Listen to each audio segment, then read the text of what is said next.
जब परमेश्वर ने अपने पुत्र को भेजा है तो वह सिर्फ आज या कल के लिए नहीं वरन शुरुआत से लेकर अंत तक के लिए एक उद्धारकर्ता के रूप में हमारे लिए ठहरा दिया। हम एक बात को समझेंगे यीशु मसीह के संबंध में कि यीशु मसीह असल में कौन है और वह किस तरह हमारे जीवन में कार्य करता है। हम लोग निकालेंगे यूहन्ना उसका 2 और उसकी 5वीं आयत।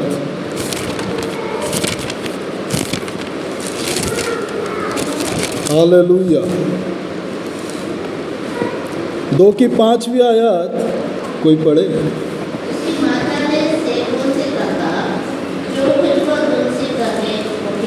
आमीन।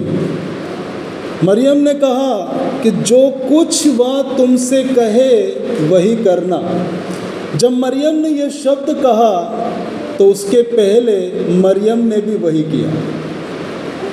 हम जानते हैं यह वो जगह है, गलील के काना में एक विवाह है एक व्यक्ति का जिसने निमंत्रण दिया है कि यीशु की माता और जो यीशु के साथ जो चेले हैं वे सब इस निमंत्रण में आए, इस विवाह में आए। गलील के काना के नज़दीक जहाँ शादी है उससे थोड़ी दूर में नतनेल रहता था। नतनेल के बहुत करीब के लोग थे ये, जहाँ पर शादी में गए थे। मरियम भी बहुत करीबी थी, इसलिए मरियम वहाँ पर भोज को संभाल रही थी।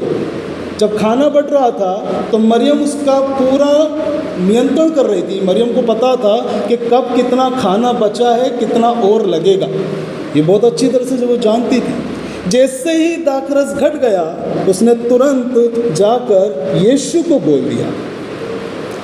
उसे कैसे पता चला या वो ये कैसे जानती थी कि यीशु ही वो कर सकता है, जबकि वो तो व्यवस्था का समय था। उस वक्त तो बड़े बड़े प्रधान अधिपति शास्त्री लोग मौजूद थे, बड़े बड़े अधिकारी लोग शादी में मौजूद थे, उनसे बोलना चाहिए था। लेकिन वो यीशु के पास आई और यीशु से उसने कहा है कि दाखरस घट गया। इस पर यीशु ने तुरंत जवाब दिया, हे महिला, तुझे इससे क्या लेना? तू इस बात की चिंता क्यों करती है? तुझे इससे क्या मतलब? यीशु ने यह जवाब मरियम को क्यों दिया, इसके पीछे भी एक बड़ा कारण है। बाइबल बताती है कि यीशु सदा पिता की आज्ञा का पालन करता है। वो जो कुछ भी करता था बिना पिता से पाए नहीं करता, अपनी मर्जी से नहीं करता। जो कुछ पिता कहेगा वही वो बोलता था।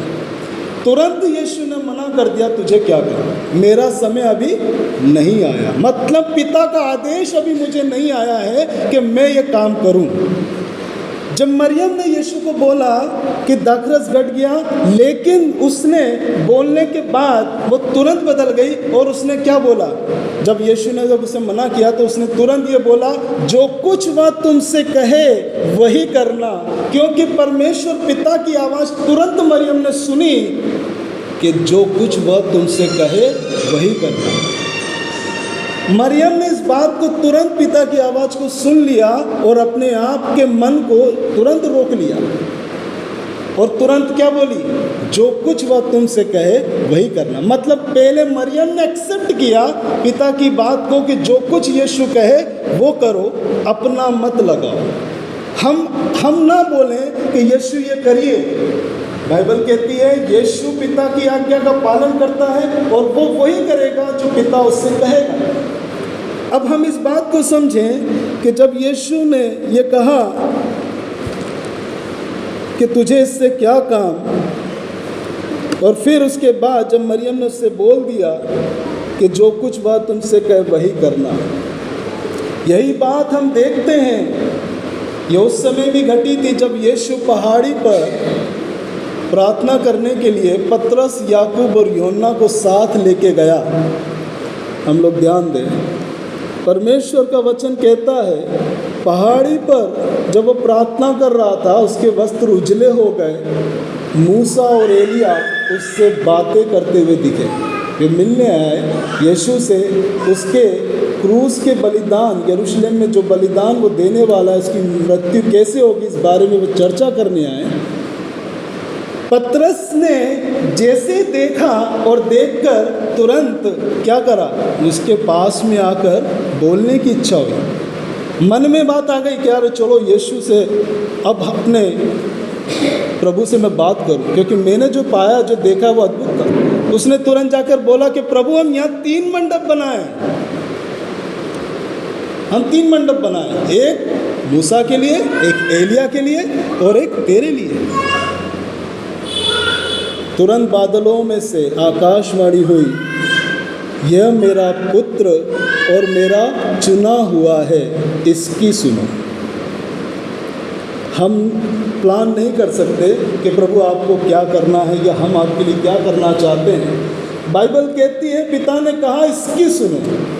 उस वक्त भी जब मरियम ने कहा इसकी सुनो, तो वो वर्ड उसके नहीं थे, वो परमेश्वर पिता के थे। वो पिता ने कहा मरियम के द्वारा कि इसकी सुनो, जो ये कहे वही करना। जैसे ही उस बात को एक्सेप्ट किया और वो वहाँ पर जितने सेवक थे वो सेवक फॉलो करने लग गए यीशु को, और यीशु ने उनसे कहा जाकर मटकों में पानी भर दो। तुरंत यीशु ने वो काम कैसे किया? क्योंकि पिता प्रसन्न हुआ। किसके? मरियम से प्रसन्न हो गया। अब तक यीशु का वो समय नहीं था कि वो कार्य करे, परंतु मरियम से प्रसन्न होने के कारण, क्योंकि मरियम ने पिता की आवाज़ सुनी और वैसे उसने फॉलो किया, पिता प्रसन्न हुआ और पिता ने यीशु को आदेश दिया ऐसा करो, और तुरंत यीशु ने वही किया। यीशु ने वहाँ पर मटके पर तुरंत बोला जाओ मटकों में पानी भर दो। परमेश्वर का धन्यवाद किया और तुरंत वह दाखरस में बदल गया। हम जानते हैं कि यीशु ने जब भी जो कुछ कहा वो पूरा हुआ है, लेकिन यीशु ने जब भी कुछ कहा वो कहता है मैं अपनी ओर से नहीं कहता हूँ, परंतु पिता की ओर से कहता हूँ।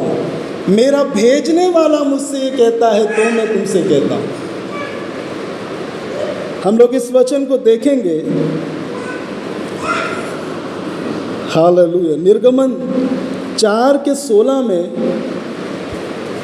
वह हमसे क्या कहता है? निर्गमन 4:16 वचन हमसे क्या कहता है? मैं पढ़ता हूँ। निर्गमन 4:16 में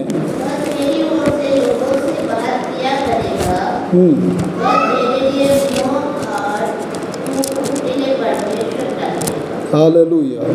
यह मूसा की बात है। जब मूसा उस समय परमेश्वर ने उसको ऐसी पदवी दी थी जो परमेश्वर की होती है। परमेश्वर ने उससे कहा कि हारून तेरे लिए मुंह ठहरेगा और तू उसके लिए परमेश्वर ठहरेगा, क्योंकि मूसा ने खुद अंगीकार किया कि मैं मुंह का बद्दा हूँ, मैं कार्य नहीं कर सकता, मैं उस योग्य नहीं हूँ। परमेश्वर ने बोला ठीक है, अगर ऐसी बात है तो हारून तेरी जगह पर सामने तेरा क्या करेगा? प्रतिनिधित्व करेगा।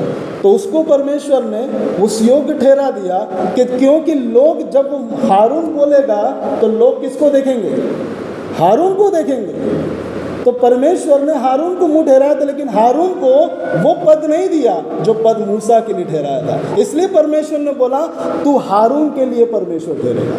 मतलब जो लोग हारून को अगर फॉलो करेंगे तो वे सब लोग तेरे आगे तेरी आज्ञाओं का भी पालन करेंगे। इस बात में हम इस पॉइंट को समझ सकते हैं कि क्यों परमेश्वर ने मूसा और एलिया के उस पद को परमेश्वर ने दूर रखना चाहा और यीशु की महिमा करना चाहिए। क्योंकि बाइबल बताती है कि जब मूसा उस कनान उस देश को जब दूर से देख रहा था तो वो उस पर्वत पर जब था वो वहीं पर ही वो खत्म हो गया, मर गया। और बाइबल बताती है उसकी देह आज तक पता नहीं चली, क्योंकि परमेश्वर ने उसे ऐसा ढांप दिया कि कोई उसे देख ना सके। क्यों परमेश्वर ने मूसा की देह को ढांप दिया? क्यों पर आज तक मूसा की देह किसी को नहीं मिली? शैतान ने भी इस बार में वाद विवाद किया और परमेश्वर के जो दूत था माइकल से उसने लड़ाई करने की कोशिश की, वाद विवाद किया कि नहीं मेरे को तो मूसा की देह चाहिए। क्यों इतना उत्साहित था वो मूसा की देह में? क्योंकि शैतान एक ऐसा भ्रम पूरे जगत में फैलाना चाहता था कि मूसा परमेश्वर है, उसी को फॉलो करो। तुमने उसके काम को देखा है। मूसा ने तुम्हें व्यवस्था ठहरा दी है, मूसा तुम्हारे लिए सब कुछ है। और ऐसा ही करने के लिए उसने सारे जितने भी उसको फॉलोवर्स थे मूसा के, जो मूसा को मानते थे, वे उसको एक प्रभु के रूप में देखते थे कि ये हमारा प्रभु है, यही हमारा सब कुछ है। और आगे चल के वो मूसा को एक मूर्ति बनाकर वो अपने जगह पर स्थापित कर देते। यदि मूसा की देह मिल जाती तो वो क्या करते, उस देह को वो एक समाधि बोलते हैं, समाधि टाइप का जगह बना देते और लोग जगत से उस मूसा की समाधि पर जाना शुरू करते। लोग यीशु को फॉलो नहीं कर पाते। परमेश्वर ने शुरू से ही उस प्लान को जानता था कि यदि अगर ऐसा हुआ तो मेरे पुत्र यीशु की जो महिमा मैं चाहता हूँ वैसी नहीं हो पाएगी। इसलिए परमेश्वर ने पहले से ही उसकी देह को ऐसा ढांपा और उसके बाद आज तक उसका कोई पता नहीं कि वो कहाँ है। ये प्लान जो था, इसीलिए परमेश्वर ने अपने पुत्र को महिमा देने के लिए ये बात ठहराई, कौन सी, कि जो कुछ यह तुमसे कहे वही करो, बिना उसके हम अपनी इच्छा से कुछ नहीं कर सकते। बाइबल हमें बताती है कि यीशु ने हमसे करने के लिए बहुत कुछ कहा। जैसा हम यूहन्ना 13:15 में देखते हैं, यूहन्ना 13:15 में यीशु यूँ कहता है, क्योंकि मैंने तुम्हें नमूना दिखा दिया है कि जैसा मैंने तुम्हारे साथ किया है वैसा ही किया करो। अब हम जानना चाहते हैं कि प्रभु आपने हमारे साथ कैसा किया, तो ये पता कैसे चलेगा? ये तब पता चलेगा जब हम परमेश्वर के पूरे वचन को पढ़ेंगे, क्योंकि बाइबल कहती है आदि में वचन था, वचन परमेश्वर के साथ था, वचन ही परमेश्वर था। अगर हम इसकी शुरुआत से ही अगर वो चीज़ देखते हैं तो बाइबल साफ बताती है कि परमेश्वर में ही क्या हुआ, परमेश्वर में ही आकाश और पृथ्वी की रचना हुई। मतलब स्वर्ग और पृथ्वी की रचना परमेश्वर में ही, क्योंकि परमेश्वर ही आदि है। और परमेश्वर कौन है? यीशु ही परमेश्वर है। तो बाइबल यह समझाना चाहती है कि मैंने तुम्हें नमूना दिखा दिया। अब वो नमूना जो मैंने तुम्हें दिखाया है वो बाइबल में, वचन में मेरा नमूना दिखेगा कि मैं कैसा हूँ। मेरे स्वभाव को देख लो, मेरे चरित्र को देख लो, मेरे कार्यों को देख लो, मेरी दया देख लो, मेरा अनुग्रह देख लो, मेरा प्रेम देख लो, मैं कैसा चलता था वो देख लो, मैंने कितनी प्रार्थनाएं करता था, मैं कैसे उपवास करता था, मैं कैसे दिनों पर दया करता था, मैं कैसे चलता था, उस बात को तुम देख लो। और जैसा मैंने तुम्हारे साथ किया है तुम भी वैसा ही किया करो। हालेलुया। क्योंकि ये बहुत ज़रूरी है कि जब तक हम यीशु के स्वभाव में नहीं ढल जाते, बाइबल हमें कहती है कि पहले हमें उसके स्वभाव में आना बहुत ज़रूरी है। क्योंकि यदि हम उसको अपना प्रभु मानते हैं तो ही हम उसको फॉलो करेंगे। जब तक हम परमेश्वर को अपना प्रभु नहीं मानते, हम उसको फॉलो नहीं करते। फॉर एग्जाम्पल, यदि मैं अपने पिता को अपना पिता नहीं मानता, मैं उसके कदमों पे क्यों चलूँगा? मैं तो यही कहूँगा कि वो मेरा पिता है ही नहीं, तो मैं उसकी इच्छा क्यों पूरी करूँ? मैं उसके पीछे क्यों चलूँ? मैं उसके जैसा क्यों बनूँ? परंतु पिता का यदि मुझ में है, कुछ अंश उसका मुझ में है, तो निश्चय मैं वही काम करूँगा जो मेरा पिता करता है। तो जो मेरा पिता करता है वही पुत्र करता है। यही बाइबल सिखाती है कि जैसा मैं पिता से पाता हूँ वैसा ही तुम्हें देता हूँ। ऐसा ही यीशु मसीह ने जैसा मैंने पाया अब वैसे ही तुम भी किया। अगर इस बात को समझे तो ये कंटिन्यूअसली परमेश्वर की ओर से फॉरवर्ड की जाने वाली एक प्रक्रिया है। पिता ने यीशु के जीवन में वो काम करना चाहा, यीशु ने हमारे जीवन में वो काम करना चाहा, लेकिन हमारे जीवन में वो काम हो ही नहीं पाता। यीशु के जीवन में तो हो गया, क्योंकि उसने पिता की आज्ञाओं को फॉलो कर लिया और उसने जैसा पिता है वैसे उसने अपने कर्मों को दिखा भी दिया। लेकिन हम नहीं कर पा रहे क्योंकि यीशु को हमने अब तक फॉलो नहीं किया। जब हम यीशु को फॉलो करते हैं तो हम यीशु के समान कार्य करने लग जाते हैं। मत्ती 26 के 27 और 28 में कुछ इस तरह लिखा हुआ है। हालेलुया।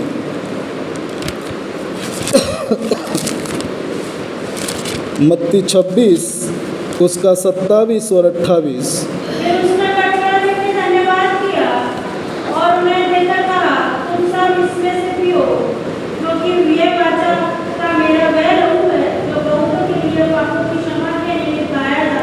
हालेलुया। बहुतों के लिए। क्या परमेश्वर बहुतों के लिए आया था? नहीं, परमेश्वर जगत के लिए आया। परमेश्वर का वचन कहता है वो जगत के लिए आया, जगत के उद्धार के लिए आया। लेकिन बाइबल कहती वाचा का वह लहू जो बहुतों के लिए पापों की क्षमा के लिए बहाया था। वे बहुत कौन से हैं? वे बहुत वो हैं जो यीशु को फॉलो करते हैं। वे बहुत वो हैं जो यीशु की आज्ञाओं को मानते हैं। वे बहुत वो हैं जो मानते हैं कि यीशु ही मेरा सब कुछ है, जो मानते हैं कि यीशु के पीछे चलना है। जब 12 चेलों से पूछा गया कि तुम भी चले जाना चाहते हो, तो वे बोले नहीं, तू ही अनंत जीवन, हम तो तेरे पीछे चले। तो वे बहुत कौन है? वे 12 चेले वो बहुत थे। वे 70 जो लौट गए वो बहुतों में नहीं आते। वे 70 लौट गए, यीशु ने बोला चले जाओ, कोई दिक्कत नहीं, मेरा लहू वाचा का तुम्हारे लिए था भी नहीं, तुम्हें लौटना है लौट जाओ। जो मेरे पीछे चलना चाहता है, बाइबल कहती है वो मेरी आज्ञाओं का पालन करेगा, मेरी इच्छाओं को पूरी करेगा, वो मेरे स्वरूप को अपने अंदर लिए चलेगा। क्योंकि मेरी देह को जब वो अपने अंदर लिए चलेगा तब मैं उसके अंदर वास करता हूँ। जब तक हम उसे स्वीकार नहीं करते, बाइबल कहती है जब तक हम उसे स्वीकार नहीं करते हम उसकी संतान नहीं है। क्योंकि वचन कहता है जितनों ने उसे स्वीकार किया उतनों को ही उसने अपना संतान होने का अधिकार दिया। तो स्वीकार करना बहुत जरूरी है। वो 70 ने स्वीकार नहीं किया कि नहीं हम नहीं खाएंगे मांस रोटी तेरी, हम नहीं खाएंगे तेरी दही, हम तेरा लहू नहीं पी सकते। आज भी बहुत सारे ऐसे हैं जो मना करते नहीं, मुझे बपतिस्मा नहीं लेना। क्यों? क्योंकि मुझे मांस नहीं खाना तुम्हारा, मुझे लहू नहीं पीना है, मुझे नहीं करना ये काम। आज भी बहुत सारे लोग बपतिस्मा नहीं लेते। कारण क्या है? बाइबल कहती है उनके काम बुरे हैं, उनके काम बुरे हैं, इसलिए वे परमेश्वर को फॉलो नहीं करना चाहते। मेरे प्रियो, जब यीशु हमें कुछ बात सिखाते हैं तो निश्चय वो चाहते हैं कि हमारा मन, हमारा कर्म, हमारा जीवन निश्चय प्रभु यीशु की ओर पूरी रीति से चले। मत्ती 28 के 18 और 20 में कुछ इस तरह लिखा है। मत्ती 28 का 18, यीशु ने उनके पास आकर कहा, स्वर्ग और पृथ्वी का सारा अधिकार मुझे दिया गया है, इसलिए तुम जाओ, सब जातियों के लोगों को शिष्य बनाओ और उन्हें पिता और पुत्र और पवित्र आत्मा के नाम से बपतिस्मा दो और उन्हें सब बातें जो मैंने तुम्हें आज्ञा दी है मानना सिखाओ। सब बातें जो मैंने तुम्हें दी हैं वो सब बातें सिखाओ। कुछ नहीं कि कुछ ही बातें सिखाना है। मैंने जो तुम्हें आज्ञा दी है वो सब बातें सिखा दो। जाओ पृथ्वी के छोर तक और सबको चेला बनाओ और उन्हें सब बातें सिखा दो जो मैंने तुम्हें सिखाई हैं। तो निश्चय ये जरूरी है कि क्या मैंने परमेश्वर को उस रीति से ग्रहण किया है कि प्रभु मैं आपकी देह का कुछ भाग ही मैं लोगों को दिखाऊंगा कि यीशु ने यहाँ कोड़े खाए थे, यीशु ने यहाँ खाए थे या यहाँ खाए थे या यहाँ खाए थे। नहीं, बाइबल कहती है तो पूरा मुझे बता। मैं सर के बाल से लेकर मेरे पाँव के कोने तक बता कि मैंने तेरे लिए क्या क्या नहीं सहा। बाइबल कहती है कि पूरा बता, पूरा सिखा, अधूरा मत बता। क्योंकि मैंने ऐसा नहीं कि मैंने सिर्फ तुम्हें खाने के लिए अच्छी ही चीज़ें दी हैं, मैंने तुम्हारे साथ में वो सब भी कहा है जिससे तुम्हें बुरा भी लग सकता है। निश्चय है बहुतों ने ठोकर खाई है। जब यीशु ने बोला तो बहुतों ने ठोकर भी खाई, लेकिन बहुतों का उद्धार भी तो हुआ। इसीलिए तो यीशु ने बोला कि मैं बहुतों के पापों की क्षमा के लिए है, मेरा वाचा का लहू बहुतों के लिए, सबके लिए नहीं ठहरा। क्योंकि सबने मेरे लहू को उस रीति से ग्रहण ही नहीं किया। सबने ये जाना ही नहीं कि यीशु मसीह मेरे लिए आया है। सब ये कहते हैं कि यीशु मसीह सिर्फ उद्धार करता है, विश्वास करो उद्धार हो जाएगा, दैट्स इट। परमेश्वर का क्या प्लान सिर्फ इतना था कि सिर्फ उद्धार को जान लो और तुम्हारा उद्धार हो जाए? क्या प्रभु बस इतना ही चाहते थे? क्या इसी चीज के लिए यीशु ने 33.5 साल हमारे बीच में रहा? क्या इसी चीज के लिए यीशु ने, जहां पर मृत्यु पल भर में भी हो सकती थी, यीशु को अपने शरीर को तोड़ने की आवश्यकता नहीं थी, लेकिन फिर भी तोड़ा। हर एक बात के पीछे यीशु ने एक बड़ी गंभीरता डाली है, हर एक वचन के पीछे एक बड़ी गहराई डाली है, और उस गहराई में चलना हर एक विश्वासी के लिए ज़रूरी है। क्योंकि जब तक यीशु को वैसा हम ग्रहण नहीं करते जैसा यीशु ने पिता को ग्रहण किया, तब तक हमारी उसमें कोई साझेदारी नहीं। बाइबल कहती है लूका 10:16 में कि जो तुम्हारी सुनता है वह मेरी सुनता है। हम लोग निकालें लूका 10:16। जो तुम्हारी बात सुनता है वह मेरी सुनता है, और जो तुम्हें तुच्छ जानता है वह मुझे तुच्छ जानता है, और जो मुझे तुच्छ जानता है वह मेरे भेजने वालों को तुच्छ जानता है। हालेलुया। अब हम इस वचन से समझें, जो तुम्हारी सुनता है कौन? संसार। किसकी सुनता है? परमेश्वर, प्रभु यीशु के द्वारा भेजे गए प्रेरित, पास्टर, भविष्यवक्ता, अध्यक्ष, सेवक, जो यीशु के द्वारा भेजे गए। यदि संसार जगत यदि तुम्हारी सुनता है, तो बाइबल कहती है, क्या लिखा है आगे? वह मेरी सुनता है। किसकी सुनता है? मतलब यीशु की सुनता है। अब वह मुझे, और जो तुम्हें तुच्छ जानता है हाँ, वह मुझे तुच्छ जानता है, और जो मुझे तुच्छ जानता है वह मेरे भेजने वालों को तुच्छ जानता है। ओ जीसस, कितनी बड़ा कनेक्शन है ये। यदि एक सेवक की बात भी यदि कोई सुनने से अपने कान फिरा ले, बाइबल कहती है उसने मेरे पिता को तुच्छ जाना है। यदि उसने मेरे वचन का अपमान कर दिया तो उसने मेरा नहीं मेरे पिता का अपमान कर दिया।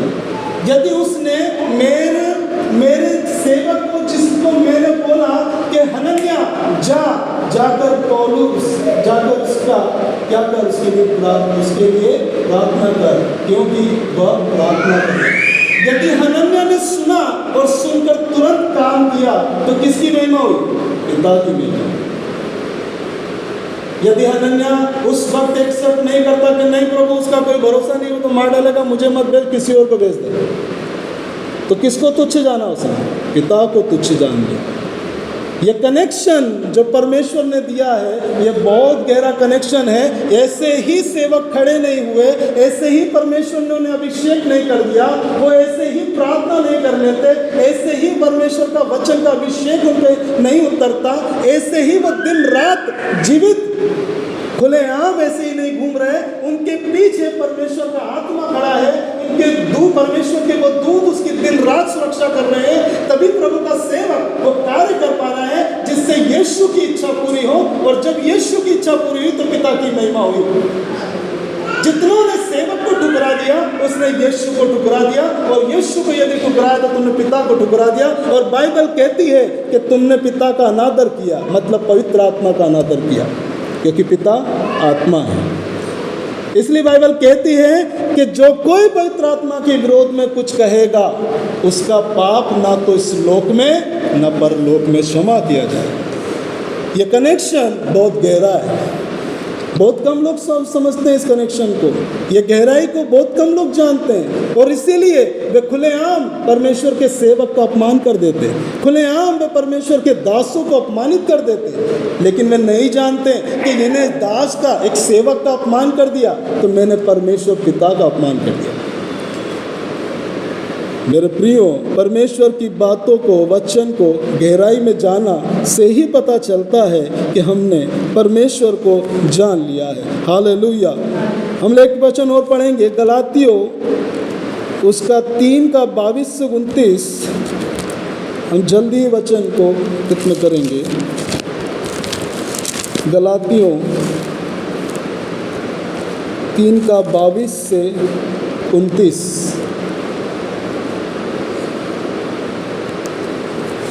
अब इस वचन को हमें समझना है कि यीशु हमारे बीच में क्यों आया है, और यीशु का कार्य और यीशु की आज्ञाओं का पालन करना क्यों जरूरी है, क्यों यीशु हमारे लिए ठहराया गया, क्यों यीशु की ही बात को मानना जरूरी है। यदि हम यीशु की बात को नहीं मानते तो बाइबल हमें पहले बता चुकी है कि तुमने पिता की बात को नहीं माना। हम पढ़े 22 से, परंतु पवित्र शास्त्र ने सब पाप को अधीन कर दिया ताकि वे प्रतिज्ञा जिसका आधार यीशु मसीह पर विश्वास करना है, विश्वास करने वाले के लिए विजयी हो जाए। हालेलुया। अब इसको, इस बात को समझें। बाइबल कहती है परंतु पवित्र शास्त्र ने सबको, पवित्र शास्त्र ने सबको आदम से लेके अंतिम पुरुष तक सबको पाप के अधीन कर दिया। एक भी नहीं बचा, सब आ गए उसमें। नूह भी आ गया, धर्मी मनुष्य। अब्राहम भी आ गया, धर्मी मनुष्य। मूसा भी आ गया, सब आ गए उसके अंदर। परमेश्वर के अभिषिक्त नबी आ गए, राजा दाऊद भी उसके अंदर आ गया, सब उसके अंदर आ गए। किसके अधीन कर दिया? पवित्र शास्त्र। परंतु पवित्र शास्त्र ने सबको पाप के अधीन कर दिया, सब पापी ठहरे, ताकि वह प्रतिज्ञा जिसका आधार यीशु मसीह पर विश्वास करना है, विश्वास करने वालों के लिए पूरी हो जाए। अब बताओ प्रतिज्ञा कैसे पूरी होगी? बाइबल ने सबको अधीन कर दिया, सब पापी हो गए। अब पापी कैसे बचेंगे? बाइबल कहती है कि विश्वास करने वालों के लिए परमेश्वर ने यीशु मसीह को ठहरा दिया। अब ये विश्वास के द्वारा ही हमारा क्या हुआ? बाइबल कहती है विश्वास करने वालों के लिए वो प्रतिज्ञा पूरी होगी। कौन सी प्रतिज्ञा? जो उद्धारकर्ता की, जो उद्धार की है, वो प्रतिज्ञा एक विश्वास के ऊपर डाल दी गई है। अब आगे हम पढ़ते हैं, मैं पढ़ता हूँ। पर विश्वास के आने से पहले व्यवस्था की अधीनता में हमारी रखवाली होती थी, और उस विश्वास के आने तक जो प्रकट होने वाला था हम उसी के बंधन में थे। इसीलिए व्यवस्था मसीह तक पहुंचाने के लिए हमारी शिक्षा हुई। एक टीचर थी, वो एक ज्ञान देने वाली, एक सीख सिखाने वाली कि यीशु आने वाला है। मैं तुम्हें सिखाती हूँ कि यीशु जब आएगा तो तुम उसकी महिमा कैसे करोगे, तुम उसके मार्गों पर कैसे चलोगे, तुम उसकी शिक्षा को कैसे प्राप्त करोगे, तुम कैसे जानोगे कि यीशु कैसा है। आओ मैं तुम्हें सिखाती हूँ। व्यवस्था ने अपना पूरा काम किया। व्यवस्था ने शुरुआत से लेकर सारे नियम को पालन करवाना सिखाया। उसने सिखाया कि आज्ञा पिता की कैसे मानना है, कैसे उसका आदर करना है, कैसे तुम्हें इन सब चीजों को पूरा करना है। एक एक व्यवस्था का एक एक नियम उसको बताया गया, क्योंकि व्यवस्था कौन थी? बाइबल कहती वो शिक्षक थी। वो शिक्षक तुम्हें ये सिखाना मांग रहा था कि यीशु आने वाला है, जब वो आएगा तो तुम्हें कैसे चलना है। वो शिक्षक का काम बाइबल कह रही है कि परंतु जब विश्वास आ चुका तो हम अब शिक्षक के अधीन ना रहे। अब हम शिक्षक के अधीन ना रहें, क्योंकि विश्वास आ चुका। तो बाइबल कह रही है कि अब उसके अधीन ना रहें, क्योंकि तुम सब उस विश्वास के द्वारा जो मसीह यीशु पर है परमेश्वर की संतान हो। और तुम में से जितनों ने मसीह में बपतिस्मा लिया है उन्होंने मसीह को पहन लिया है। अब हम जानना है कि हमने मसीह को जब हमने पहन लिया है तो बाइबल कह रही है कि जब तूने मसीह को पहन लिया तो अब तू शिक्षक के पास क्यों जा रहा है? अब मसीह तुझ में आ गया है, अब परमेश्वर का आत्मा तुझ में कार्य करेगा। वो तुझे मार्ग भी बताएगा, वो तुझे चलना भी सिखाएगा, वो तुझे सारी बातें बताएगा कि कैसा यीशु है और कैसे उसके अनुसार हमको चलना है। हालेलुया। अब हम इस बात को समझें कि जब परमेश्वर ने हमारे को ये बात बताई है तो आगे परमेश्वर हमको क्या कहता है। पहला यूहन्ना 2:3 और 6 में, जल्दी लास्ट खत्म करेंगे। पहला यूहन्ना 2:3 और 6 हम पढ़ेंगे। हालेलुया।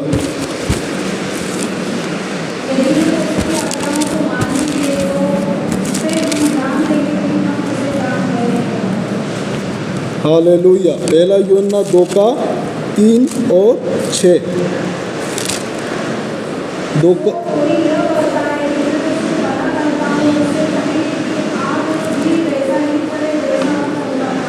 हालेलुया, है ना। 2:3 से 6 पूरा ये लिखा है यदि हम उसकी आज्ञाओं को मानेंगे तो इससे हम जान लेंगे कि हम उसे जान गए हैं। बहुत से लोग कहते हैं कि यीशु को मैं जान गया हूँ। कैसे जान गया हूँ? मैं प्रार्थना करने लग गया हूँ, मैं उपवास करने लग गया हूँ, मैं चर्च आने लग गया हूँ, देखो अब मैं पाप नहीं करता, देखो अब मैं सारी बातों को पालन करने लग। यीशु बाइबल कहती है यदि हम उसकी आज्ञाओं को मानेंगे। उसकी आज्ञाएं कौन सी है? मैं भी आज्ञाएं बताऊंगा, बहुत सारी आज्ञाएं। लोग कहते हैं कि यीशु की सिर्फ 2 आज्ञाएं। 2 आज्ञाएं तो हैं, वो कौन सी? वो मुख्य 2 हैं, वो आज्ञाएं जो हैं वो मुख्य हैं, परंतु और भी बहुत सी हैं जिन्हें भी पूरा एक मनुष्य को, एक विश्वासी को करना जरूरी है। इसलिए बाइबल कह रही यदि हम उसकी आज्ञाओं को मानेंगे तो इससे हम जान लेंगे कि हम उसे जान गए हैं। जो कोई यह कहता है कि मैं उससे जान गया हूँ और उसकी आज्ञाओं को नहीं मानता, वह झूठा है और उसमें सत्य नहीं। पर जो कोई उसके वचन पर चले उसमें सचमुच परमेश्वर का प्रेम सिद्ध हुआ है। हमें इसी से मालूम होता है कि हम उसमें हैं। सो कोई यह कहता है कि मैं उसमें बना रहता हूँ, उसे चाहिए कि आप भी वैसा ही चले जैसा वह चलता था। Hallelujah, hallelujah. मेरे प्रियो, परमेश्वर ने जब हमें ये बात सिखाई है कि वो हमें बता रहा है कि जैसा यीशु था वैसा ही हमें चलना है, क्योंकि जब हम यीशु के अनुसार चलते हैं तो हम यीशु के लिए नहीं परंतु पिता के लिए चलते हैं, क्योंकि पिता की इच्छा है। इसलिए यीशु बार बार ये कहता रहा कि ये जो कर रहा हूँ मैं अपनी ओर से नहीं, पिता की ओर से कर रहा हूँ। मैं अपनी इच्छा से नहीं आया, पिता की इच्छा से आया हूँ। इसलिए 12 वर्ष की उम्र में भी यीशु ने अपने माता पिता से साफ कह दिया कि तुम नहीं जानते कि मुझे परम पिता के कार्यों को पूरा करना है, तुम मुझे क्यों ढूंढते हो? क्योंकि मेरा उद्देश्य पिता की इच्छा को पूरा करना है। मेरा उद्देश्य मनुष्य के लिए नहीं है, मेरा उद्देश्य तुम्हें खुश करना नहीं है, मेरा उद्देश्य तुम्हें धन दौलत से आशीषित करना नहीं है। मेरा उद्देश्य है कि मैं तुम्हें वैसा बना दूं जैसा मेरा पिता चाहता है। मेरा पिता यदि मुझसे कह रहा है कि हे मेरे प्रिय पुत्र, यदि वो मुझे प्रिय पुत्र कह रहा है तो इसलिए कह रहा है क्योंकि मैं उसकी सारी आज्ञाओं का पालन करने लग गया। मैं उसका वेट करता हूँ कि जब वो मुझे बोलेगा, जब वो आदेश देगा, तब मैं कार्य करूँगा। हम जानते हैं कि यीशु ने कहा कि मन फिराओ क्योंकि स्वर्ग का राज्य निकट आ गया। क्या मन फिरा रहे हैं हम? दूसरा, आओ और मेरे पीछे हो लो। क्या हम यीशु के पीछे चल रहे हैं? बाइबल कहती है कि जब तुम सताए जाओ तो मेरे नाम पर आनंद करो। यीशु मसीह ने कहा तुम्हारा उजियाला सब लोगों के सामने चमके।